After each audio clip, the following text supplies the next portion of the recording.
Hey folks, I'm Dieter Melhorn. In this video, I'm taking a buddy up to Lake Norman in North Carolina to do some fishing for hybrids and spotted bass. Well folks, we got out on the water right after sunrise on this trip, and we're fishing with live bait. These were alewives that we caught there in Lake Norman. It was all live baiting, fishing them on a Carolina rig straight down underneath the boat.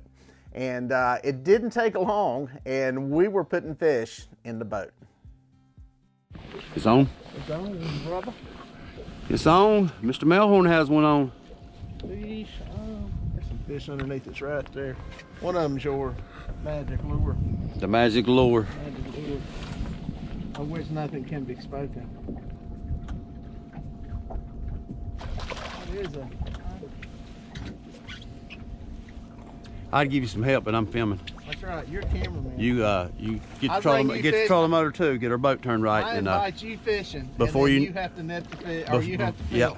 Before you net that, get the boat straightened out and everything. Do all that one man show you do. Good. Bam. Bam! Just like that in the boat. Hey. Look at that. Look at that. Look at that on the sonar. Oh my goodness. If it's linesiders, we've hit them. If it's spotted. Nice. The cool thing about this trip was I had a cameraman. I had somebody actually filming me instead of me filming them. But it just worked out that the fish were on my side of the boat to begin with. There was a lot of action. The fish were all around. These fish are easy to catch. They can be a little bit hard to find, but we got on them pretty quickly on this morning. Up again. That's a hybrid. I think that's a hybrid. He's pulling good. He's either in this one or this one's running from one.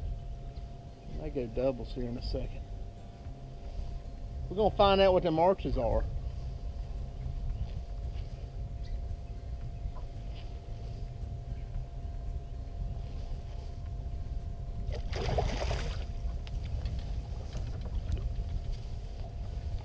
I had to teach Grayson. He didn't figure it out yesterday. I had to get that rod behind your head to net him.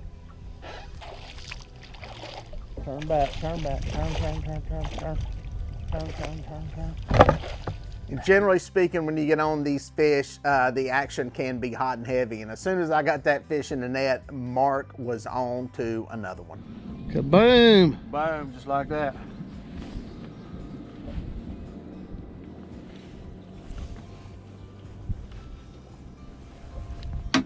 We may have found them. I'm spot locked on top of them now. I forgot how good they fight. Well, that medium or that light action rod kind of makes it fun. That's what Grayson liked yesterday. He loved that rod. He said, "These things bend good, Daddy." Kaboom. Now the rods I'm fishing with are the Catch the Fever Striper Stealth rods. These things are a lighter action and they're perfect for these live baits. You don't want a whole lot of resistance when that fish first takes that bait in its mouth. Sometimes if they come up and hit these baits, you've got a very stiff rod or heavy line, and the fish feels some resistance, it will not swim and turn and take off with the bait. You want that fish to be able to take it, make that turn so it pulls that circle hook in. And these Catch the Fever Striper Stealth rods are a great one to use. Hooked up. I think we're on there. I think that spotlight's working.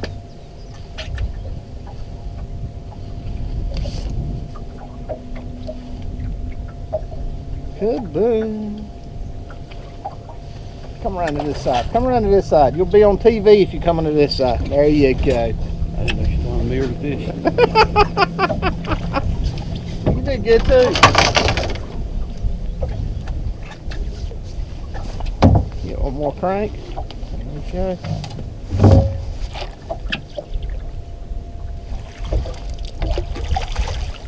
I missed him that time. I just missed the net, Joe. That one's feisty. Kaboom. He's in the net. In the net.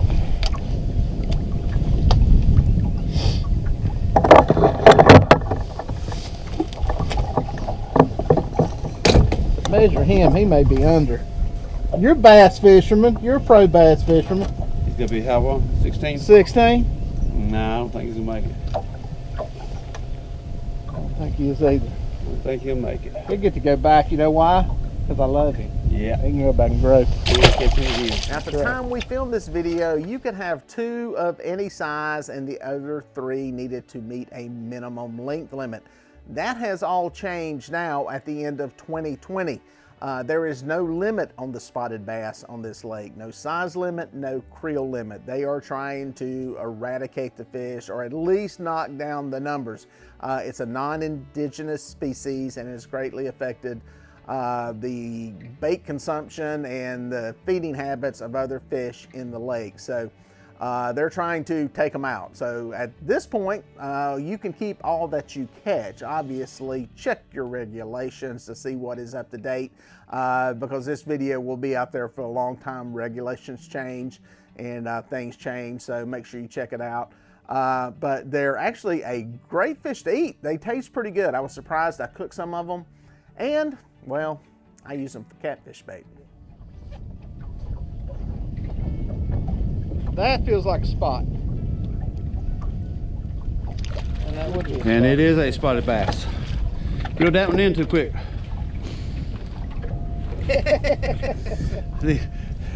Missed most of that fight. In most of the country, these are called spotted bass. Here, we call them catfish bait. That's right. And y'all are wondering, you can keep 2 of those any size per person in this part of the state. So perfectly legal, and there's so many of them. The bass guys want every one of them dead. So anyway, they're good to keep. So don't think we're keeping something that's a fragile resource or anything like that. They actually would like a lot of them taken out of here. Now, the line I'm using is made by the same people who make the rods at Catch the Fever, and that is the slime line. I'm using a clear mono, 12 pounds. It's got reasonable stretch to it, and gives you a little more forgiveness with these fish because they are very erratic in their swimming patterns and running around, and the line will help keep you from breaking them off at the boat. Maybe on some spots. It's like he meant to. Like he knew what he was doing.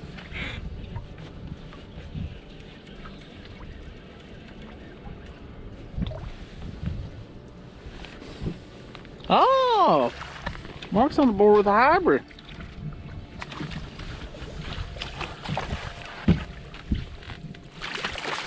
Oh yeah, that's good. That one will go straight into the cooler right there. I think that in the measure. Yeah, that one will go straight into the cooler. Oh, look there. Hook just popped out of the mouth. Down. That's why you're a good fisherman. That's why I brought you. That's why I brought you. You're a good fisherman. You can bring them in barely hooked. Mark even pinches the barbs down on his just to give the fish a chance. Yeah. I'm a sporting kind of guy. Now, basically what we're doing is just using a Carolina rig. I've got 12-pound line on these rods. I've got about a 1/2 ounce to 3/4 ounce sinker, and just a piece of similar line that I'm using as my main line for the leader. I've got circle hooks on them. You can use J hooks, you can use Kale hooks. You just need something small, something in the 1/0 size is typically pretty good. These are smaller baits that you're using, and we just got them down underneath the boat. The depth's going to vary. You're going to find these fish on your sonar. That is the hard part. You've got to find the fish. Sometimes you find them quickly like we did. Sometimes you can ride for a couple of hours, and these fish are hard to find. Generally speaking, like most fish, they're around channel edges, points, humps, that kind of thing. But some days are there where you caught him yesterday. Some days are gone the next day. So sometimes it takes some work, it takes some ride, and you have to burn some gas. Yeah. Beat it louder. Come on out of that one. Come on now. Man, gotta pay attention there. Come on. Oh, nice work. Oh, you was out. I was out and I'm back in it. Get off of it. Ah, dang. This is amateur hour. Well, at least we got it on camera. This is amateur hour here. Another little spot. Another little spot sucker. bass. You little sucker. You made a mess is what you did. Little fish. That guy quit hammering over and pulled that boat over. We might catch some fish. Making all that noise. He's even calling seagulls in. Little sucker. Oh, that was a good catfish bait there. Well, it's hard for me to go fishing for any species of fish anywhere in the country without finding a catfish. Oh, that's right. That's backwards for you, ain't it? My buddy Mark's using my rods, and they're rigged Oh, up my backwards. goodness. God almighty. You need a pair of scissors to cut all that loose, son.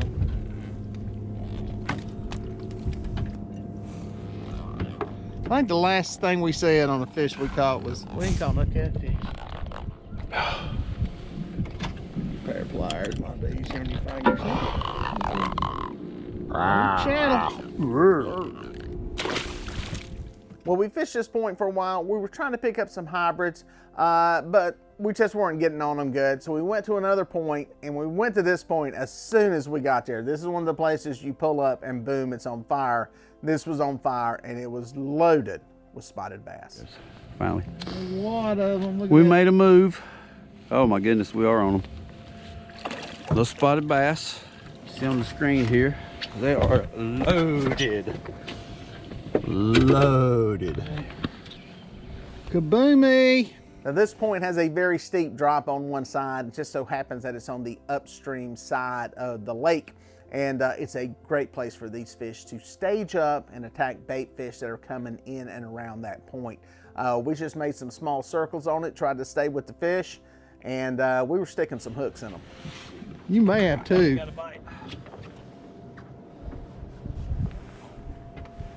Spot. There, back rod. You gotta catch both of them. I gotta let you catch up. I better watch over this rod like that. Suck a break on me. Is that a legal fish or illegal? You're the bass guy. What's it got to be? 14 here, I think. Nah, I think 14. Yeah, toss him in. I think we got a bunch of unders. He's still on there.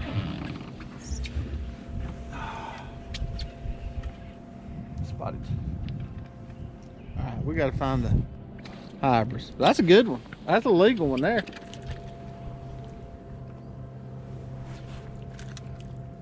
Well, folks, if you made it this far, thank you for watching. Here are a couple more videos that I think you're gonna like. I'd watch that one and then that one. No, do that one first and then that one. I don't know. Just watch them both. They're both good.